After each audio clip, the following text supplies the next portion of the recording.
Alors, un petit article catastrophique, ça j'aime ça, c'est plaisir, c'est bonheur. Alors là, on voit un monsieur qui s'appelle Swen Biscop, qui est professeur de politique internationale à l'UGent, d'accord. Et on voit de l'autre côté des chars. Alors, des chars de quelle armée? J'en sais foutrement rien. Bon, vu les circonstances, je dirais que c'est peut-être des chars belges, on est en Belgique, ou israéliens peut-être, on va savoir, en fait j'en sais rien. Reprise du conflit israélo-palestinien, guerre en Ukraine, menaces militaires autour de Taïwan, relations privilégiées entre la Russie et la Chine, campagne électorale mouvementée en vue aux États-Unis.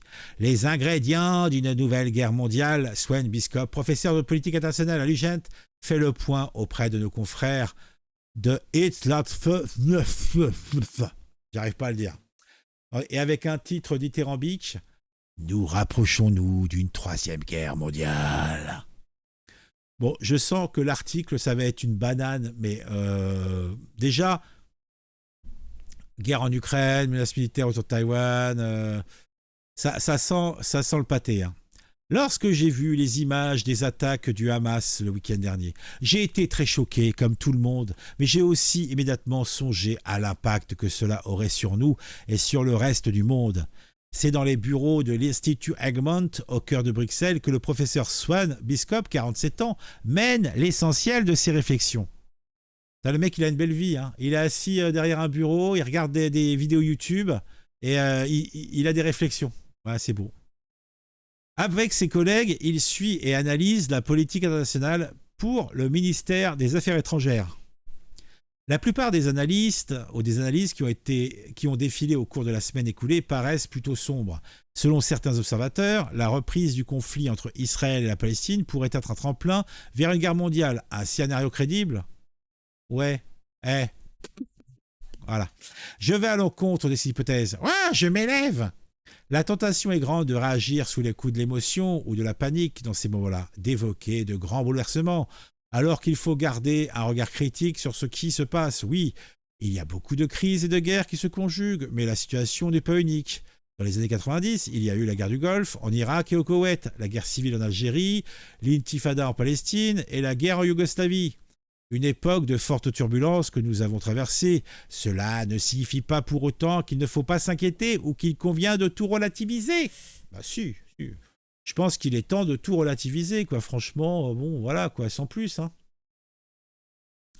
L'historien britannique Mark Almond estime que nous vivons actuellement un glissement de terrain géopolitique.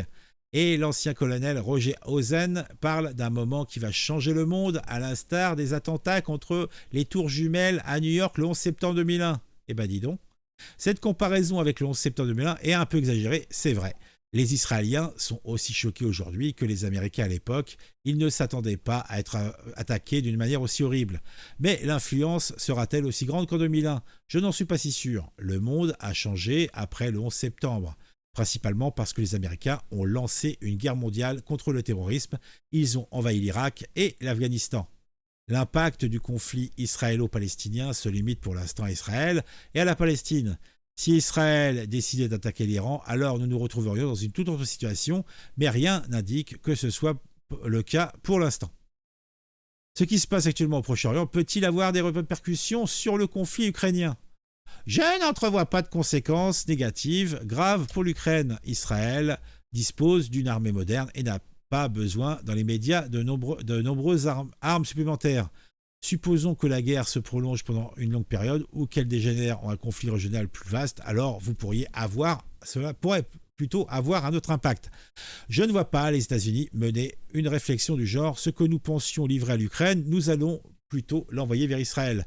Plus d'attention sera consacrée au conflit israélo-palestinien, mais cela ne devrait pas contribuer à changer la donne en faveur de Poutine. Y aura-t-il un nouveau président à la Maison-Blanche en 2024? Trump et les républicains pourraient rapidement fermer le robinet financier vers l'Ukraine. Nous pouvons supposer que les Américains commenceront à réduire leur soutien à l'Ukraine dès l'année prochaine. Cela se produira un peu plus lentement avec les démocrates qu'avec les républicains. Mais cela me paraît inévitable. Nous ne voulons pas que l'Ukraine tienne le coup. Si nous voulons que les Ukrainiens plutôt tiennent le coup, nous, Européens, devons prendre les devants. Les grands leaders européens en ont-ils conscience? Pas suffisamment. Cet été, l'UE a proposé d'allouer environ 20 milliards d'euros à l'Ukraine sur les 4 prochaines années, mais c'est trop peu. Nous avons déjà dépensé 5,5 milliards d'euros en un an et demi. L'idée est de continuer à financer l'Ukraine au même rythme. Si les Américains réduisent leur soutien, cela ne suffira pas à combler le vide. Tout le monde ne semble pas s'en rendre compte. Aujourd'hui, les Russes produisent déjà plus d'armes et de munitions que ce que nous pouvons fournir à l'Ukraine avec les fonds que nous avons mis de côté. Nous risquons ainsi de voir le rapport de force militaire pencher à nouveau en faveur de la Russie. Bon, moi, ce que j'ai pu lire à droite et à gauche me laisse pas penser ça. Puisque bon, bah bon, ça c'est un autre problème. Le soutien occidental à l'Ukraine et les sanctions économiques ne semblent-ils pas ébranler outre mesure la Russie? Je n'ai jamais cru que ces sanctions mèneraient à une fin rapide de la guerre. La propension d'autres pays à participer a été surestimée. La réalité, c'est qu'une grande partie du monde continue de commercer avec la Russie. Elle est loin d'être complètement isolée et ne sombrera pas. Mais les sanctions ont énormément augmenté le coût de sa guerre. Et plus cela prend de temps, plus c'est difficile. Les Russes sont passés à une économie de guerre. Vous ne pouvez pas continuer ainsi éternellement. L'attaque de Taïwan par la Chine s'érige comme un scénario très probable, selon vos confrères, le professeur Jonathan Olsblag. Et objectivement parlant, les Chinois ne tireraient que peu de profit d'une guerre avec Taïwan. Ces deux pays sont profondément liés, tant sur le plan économique que culturel. Et la situation actuelle profite aux deux parties. Le président chinois Xi Jinping a d'autres préoccupations plutôt, en tête pour le moment. Tiens, je vais boire un thé parce que j'ai la gorge qui s'assèche. C'est goûteux. Oh, il est goûteux ce café. Oh, il est goûteux. Donc, le président chinois Xi Jinping a d'autres préoccupations en tête pour le moment, comme l'économie du pays. Mais c'est vrai, Taïwan est une question symbolique et les politiques ont parfois tendance à abandonner toute raison. La Chine est-elle la superpuissance dont nous devrions le plus nous préoccuper? Nous ne devons pas être naïfs dans nos relations avec la Chine, mais nous ne devons pas non plus avoir peur. Il ne faut pas avoir peur! Jusqu'à présent, il ne semble pas que les Chinois souhaitent mener une politique militaire très agressive. Regardez leur attitude dans la guerre entre la Russie et l'Ukraine, c'est plutôt attentiste et ils sont également restés neutres lors de leur première réponse au conflit en Israël. Je pense que c'est une bonne nouvelle. Cela montre que la Chine n'a pas choisi pour l'instant de se positionner comme une grande puissance diamétralement opposée aux États-Unis ou à l'Occident. Ils se rendent compte qu'ils ont encore besoin de nous pour le moment. Eh bien, dis donc. Voilà, donc en fait, franchement, est-ce que vous avez appris quelque chose? Bah, moi, pas. En fait, c'est une suite de poncifs. En fait, il n'y a rien de vraiment intéressant ou nouveau.